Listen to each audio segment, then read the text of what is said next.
नमस्कार, आदाब। न्यूज़ 5 जमशेदपुर ने आपका इस्तकबाल। आइए नजर डालते हैं जमशेदपुर की खबर पर। झारखंड राज्य में नई शिक्षा नीति को लागू करने की मांग को लेकर जमशेदपुर अभिभावक संघ ने विशाल प्रदर्शन रैली निकाली। ये रैली जिला मुख्यालय तक पहुंची, जहां उनके द्वारा जोरदार नारेबाजी की गई। संघ के अध्यक्ष डॉक्टर उमेश कुमार ने कहा कि झारखंड राज्य में नई शिक्षा नीति लागू नहीं की गई है, जिस कारण से अभिवंचित वर्ग के छात्रों को उच्च शिक्षा हासिल नहीं हो रही है। पुरानी शिक्षा नीति के तहत 8वीं कक्षा तक की पढ़ाई निःशुल्क करवाई जाती थी और नई शिक्षा नीति में इसे बढ़ाकर 12वीं तक कर दी गई है, लेकिन झारखंड राज्य में ये लागू नहीं हुआ है। जमशेदपुर शहर की बात करें तो सभी स्कूलों में कक्षा 8वीं के बाद अभिवंचित वर्ग के छात्रों से भी फीस की मांग की जा रही है, जो वे देने में सक्षम नहीं है और स्कूल से छात्र ड्रॉप आउट हो रहे हैं। इन्होंने मांग उठाई है कि अविलंब नई शिक्षा नीति लागू की जाए, ताकि इन अभिवंचित वर्ग के छात्रों को उच्च शिक्षा पूरी हो सके। झारखंड में आरटी 2011 में लागू हुआ था।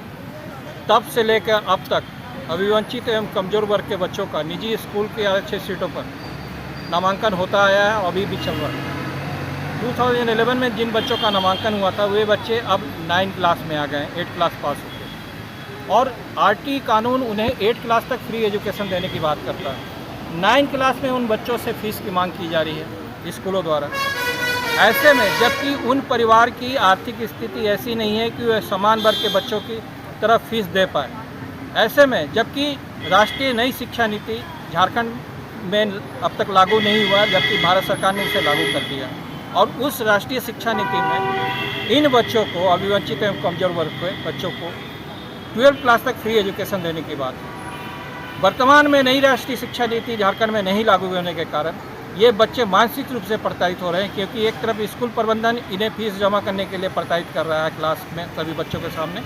दूसरे तरफ आर्थिक संपन्नता नहीं होने के कारण बच्चे फीस नहीं दे पा रहे हैं। ऐसे में प्रताड़ित बच्चे जो है स्कूल जाने से कतराना शुरू कर दिए हैं। जमशेदपुर अभिभावक संघ आज उपायुक्त महोदय के समक्ष सभी बातों को रखते हुए मांग करने आए हैं कि राष्ट्रीय शिक्षा नीति के तहत इन बच्चों को 12 क्लास तक फ्री एजुकेशन देने का निजी स्कूलों को उनको माध्यम से आदेश दिया।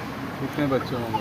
अभी तो मोतीलाल नेहरू पब्लिक स्कूल ने ये मामला शुरू किया है, और भी धीरे धीरे स्कूलों के और भी केपीएस के मामले सामने धीरे धीरे आ रहे हैं, सुनने में आ रहे हैं। केपीएस में अभी 4 बच्चे हैं जिनको प्रताड़ित किया जा रहा है, और केपीएस के भी आज अभिभावक आए हुए हैं। उन्होंने कहा कि इस तरह की बात सामने आई है, हम लोग को भी सूचना देने की बात हो रही है कि फ़ीस जमा करने के लिए, और ये कहा जाए कि ये डेली कमाने खाने वाले लोग हैं।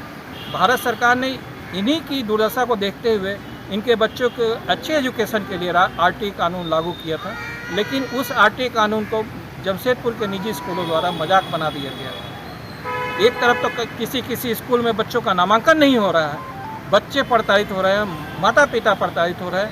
एक दिन का उनका जो है डेली कमाने खाने वाले लोग अपने बच्चे के एडमिशन के लिए स्कूल दौड़ रहे हैं, तो उनका एक दिन का नौकरी का जो है वेज खत्म हो जा रहा है। आगे क्या करेंगे?